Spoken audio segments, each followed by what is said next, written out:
Msichana huyu alishtuka ghafla alipogundua kuwa ngozi yake ilikuwa imeanza kuoza na ndoano kali ilikuwa imeota kutoka kwenye mkono wake.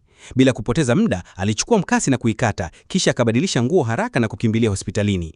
Alipomwonyesha uso wake muuguzi huyo alishtuka kwa hofu na mara moja akaita walinzi. Akiwa hana njia nyingine, Anna alianza kukimbia huku walinzi wakimfuatilia kwa karibu. Alijificha ndani ya chumba kimoja, lakini ghafla miiba mikali ya mifupa ikaanza kuchomoza kutoka kwenye kiganja chake. Akitumia miiba hiyo, alipanda ukuta na kufanikiwa kutoroka. Aliporudi nyumbani, alihisi mabadiliko ndani ya mwili wake yakizidi kuwa mabaya.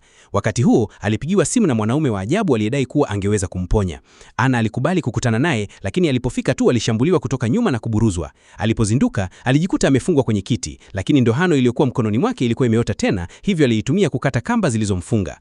Watekaji waliporudi, Anna alinyakua kisu na kuwaonya wasimsogelee kwa sababu alikuwa karibu kupoteza udhibiti wa mwili wake. Dakika chache baadaye, kikosi maalum kilifika na kumpeleka katika kituo cha siri. Huko, masikio yake yalianza kuwaka moto na alipoyagusa, moja lilianguka mkononi lakini lingine likamea mara moja. Akiwa na hofu kubwa, alijifunika kwa kofia ya hudi. Muda mfupi baadaye, mwanaume wa ajabu aliingia kwenye seli yake na kumwambia kwamba alihitaji kumpa dawa ya kumtuliza, kisha akampeleka maabara. Baada ya muda, watu wawili waliingia wakikusudia kumdunga virusi, lakini Anna alipambana nao ghafla, akawaangusha chini na kutumia mkono wa mmoja wao kufungua mlango wa siri.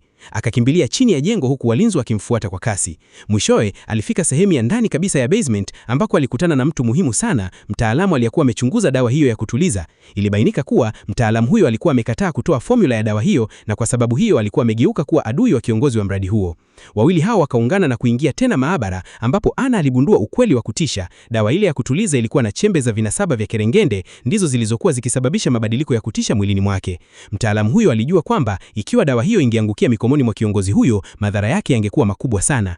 Akachukua chupa ya mwisho ya formula hiyo na kuangua kutoroka pamoja na Anna. Hata hivyo, kabla hawajafika mbali, walikutana na uzio wa waya wenye miiba. Wakati huo, Anna alibadilika tena. Miiba mikali ilichomoza kutoka mwilini mwake, akauvunja uzio kwa nguvu na kukimbia mbele.